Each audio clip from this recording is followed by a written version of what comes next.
سلام بیننده‌های عزیز و گرامی، امیدوار هستم شاد و صحتمند و جور و سرحال باشین. پروگرام امروز ما راجع به شما بسیار بیننده ها پرسان کرده بودند که کورتیزون چی است یا کورتیزول. خب در مجموع اصلا هر رویش تقریبا یک چیز است، اما من فرقش امروز براتون میگم که چی است.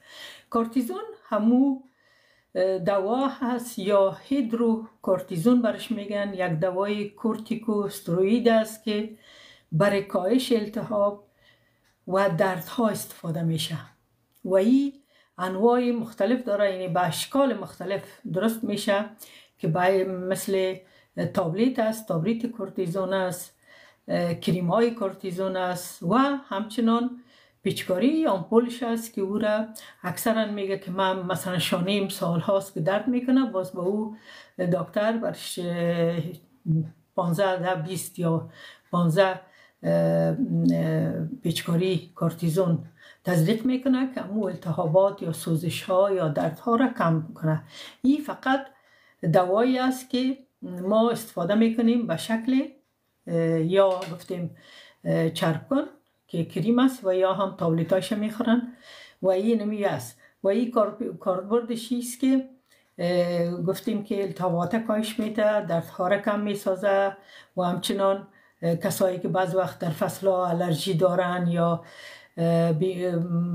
مریضی های مفصلی دارن، آرترایتایس یا به اصطلاح روماتیسم، این بر از اونا ای تطبیق میشه. امی فقط یک دوا است، اما ما جانشین از این داریم در طب خانگی. ما براتون میگم. خب کورتیزول چی است؟ این بسیار جالب است به خاطر از اینکه تقریبا یک چیز است. چی کورتیزون ما و شما باید بفهمیم که تفاوتش چی است. او دوا بود اما این یک هورمون است. کورتیزول یک هورمون طبیعی وجود ما است که توسط غده‌ای که در بالای گرده ها وجود داره ترشح میشه و نقش بسیار مهم در واکنش بدن در استرس های ما وظیفه میکنه یا کار میکنه.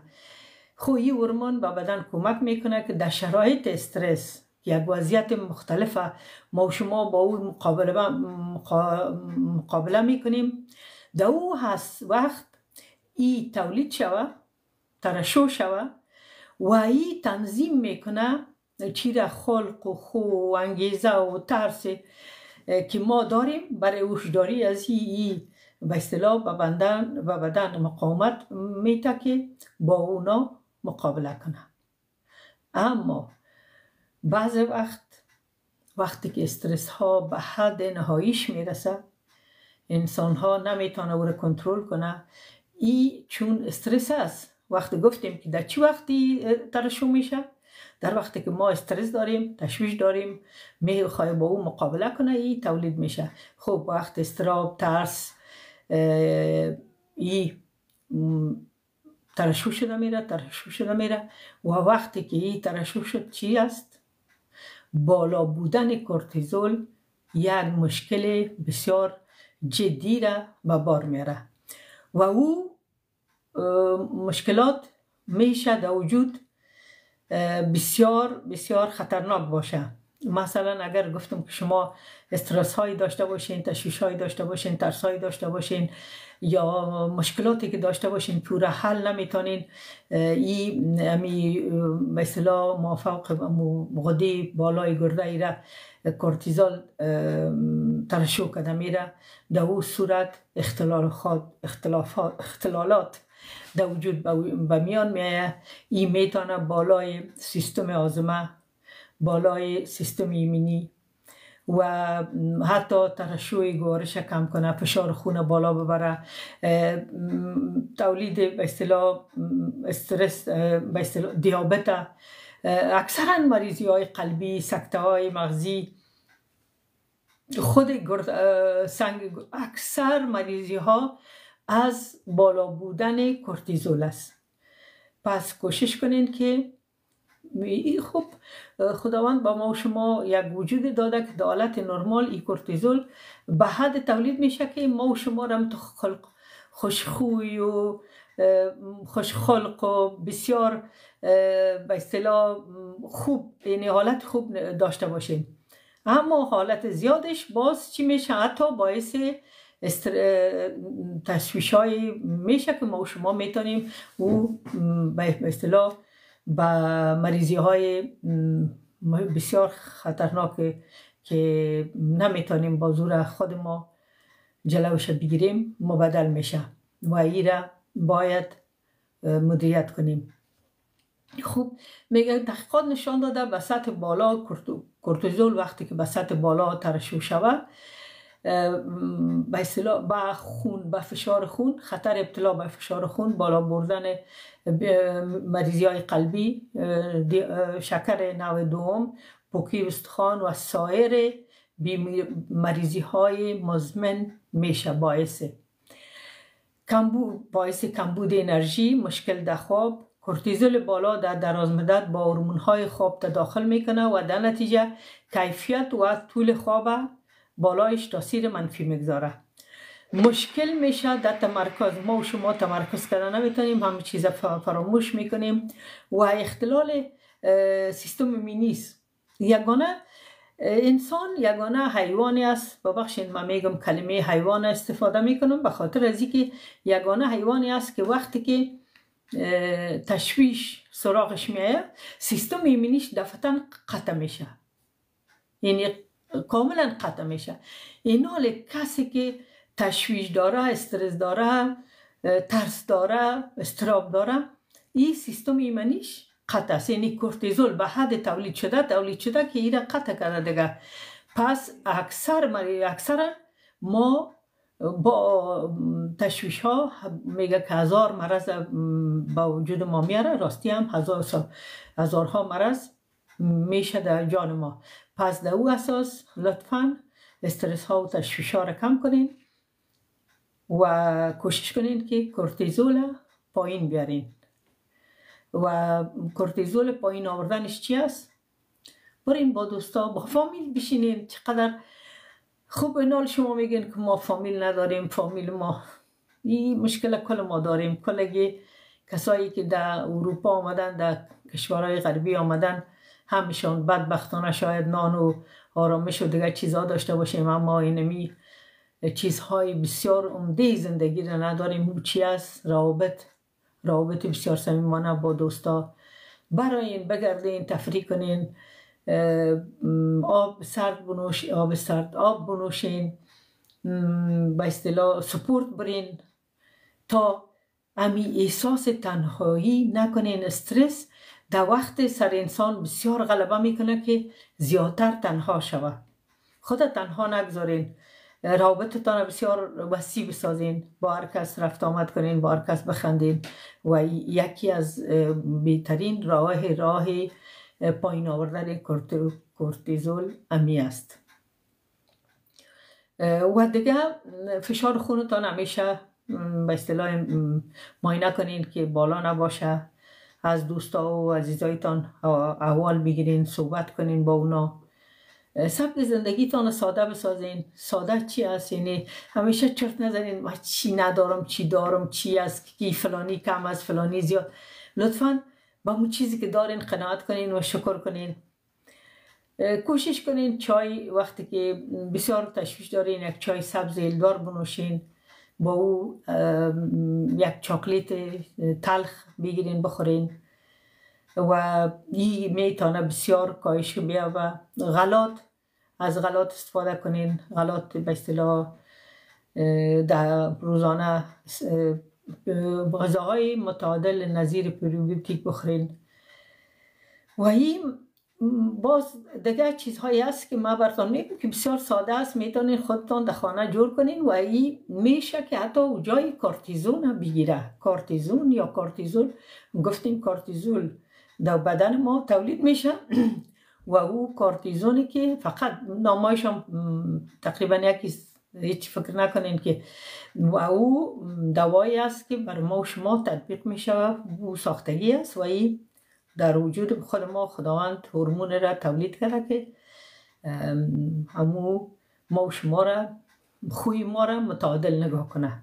خوی خلق و خوی خوش داشته باشید. خب مکمل های را براتون میگم که جای کورتیزون میگیره که میتونه همی کورتیزول پایین بیاره. و این چی است؟ گل ساعتی یا پاسیون فلاور به انگلیسی میگش گل ساعتی. این قرنها پیش حتی دکترای طب یونانی ما به اصطلاح دازی استفاده کردن و این برای کاهش یکی 3 رقم میگه استرس است. یکی به کاهش استرس فیزیکی و فعالیت های فیزیکی، شیمیایی و روانی است. یعنی در مقابله با ارسش این مجادله میکنه، کاهش استرس های فیزیکی، شیمیایی و روانی. ایره گل ساعتی را اگر میتونستین به دست بیارین یا پاسیون فلاور، این میگه بیاوی بسیار مواد فوق‌العاده است که ضد استرس یا ضد افسردگی است و تنش‌های عصبی را کاملا درمان میکنه. و اگر این را با گل بهار نارنج با هم چای دم کنین و او را بانین که کمک سرد شوه، کمک لیمو و کم عسل با او مخلوط کنین که یک شربت شوه، این بسیار مفید است که شما میتونین عوض صدها به اصطلاح جای صدها پیچکاری کورتیزون و یا هم امی کریم هایش و تابلت هایش بگیره. دیگه چی است؟ بادرنجو بویا یا میلیسیا اوفنسیال. این میلیسیا میگن به انگلیسی را.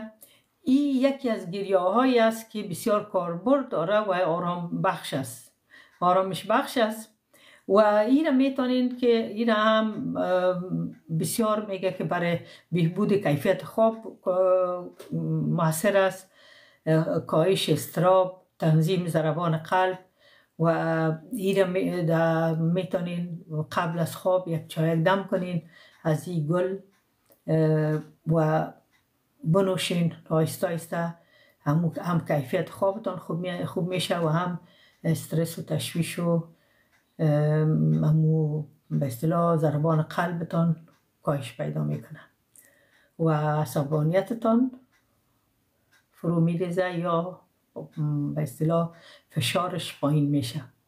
پس با او اساس این هم استفاده کنین. گل سنبل طیب یا والریان روت. این سنبل طیب یکی از گیاهای دیگه است که بسیار مفید است. این را هم میتونین که گفته در هنگام مصرف با استرس سازگار شود. این گیاه همچنین اضطراب تسکین میکنه و کورتیزول سرکوب، یعنی کورتیزول که زیاد باشه در وجود ما این سرکوب میکنه. پس در او اساس کوشش کنین که از این گیاه یا ایساری از این اگر پیدا کنین هست در دکان ها هست، نشته کنین ایساری سنبل طیب، این پیدا میشه و از این بسیار مفید است که شما خوابتان راحت میکنه و حتی شربت از این هم میتونین شربت بسازین. مثلا این گل است، گفتیم یک نوع گیاه است. این گیاه را در آب در گلاس آب یک قاشق از این گیاه پرتین، بانین که دم شوه. بعد از اون با هرچی دوست دارین، با لیمو، با عسل این را میل کنین و استرس و تشویش و اضطراب و کورتیزول پایین میاره. دیگه یک چی دیگه است، یک گیاهی دیگه است که این گیاه هندی است، اشواگاندا ویتانیا سومنیفرس نامش به انگلیسی. و این گفته به بدن در مقاومت در برابر عامل استرس های فیزیکی، شیمیایی و بیولوژیکی کمک میکنه. و این گیاه را میتونین گیاه هندی است، گفته در اغلب به نام یا گیلاس زمستانی یاد میشه به هندی و یا جنسنگ هندی. همین گیاه را به 3 نام یاد میکنن که بسیار آرامش بخش است، اعصاب قوی میسازه و کاملا اعصاب آرام میسازه و سیستم ایمنی بدن تنظیم میکنه. چقدر عالی است. و ایره میتونین ایره هم مثل شربت استفاده کنین. ایره در یک گلاس آب جوش در یک ظرف در یک چاینک یک قاشق زیر پرتین، یک قاشق غذاخوری از این گیاه بانین که به اصطلاح دم شوه و بعد از اون میتونین با هر چی که دلتان شد، با لیمو، با عسل یا هر چی دوست داشتین ایره بنوشین. و یک چیز دیگر که من فراموش نکنم، گفته اگر میخواین که واقعا بسیار مؤثر باشه براتان که این امور روز دیگه به اصطلاح همه تشویشا را پشت سر بگذارین، همین سه گیاه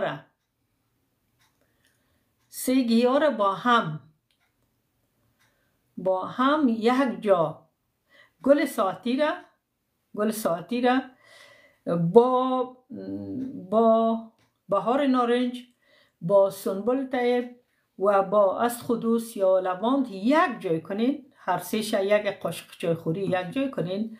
این گیاه ها را در یک چاینک یا در یک ظرف دم کنین برای چند دقیقه بانین که خوب دم شوه و با او لیمو و هر چی دوست داشتین، عسل هر چی دوست داشتین با او مخلوط کنین و این را آهسته آهسته بخورین. این دمو روز گفته احساس میکنین که کورتیزولتان پایین شده و شما کاملا احساس بسیار خوشی در بدنتان ایجاد میشه و خدا بسیار قوی و با عظمت میدانین.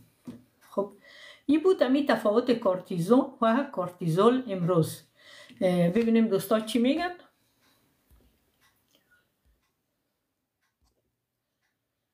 خب سلام به همه شما، تشکر از اینکه هستین، تشکر از گلهای زیبا و قلبک هایتان، یک جان سپاس. و علیکم زنده باشین. تشکر از گلها.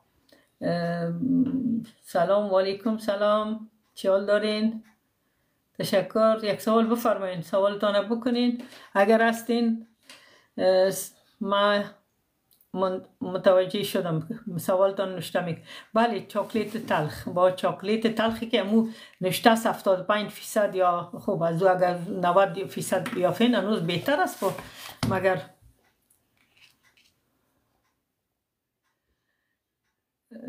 خب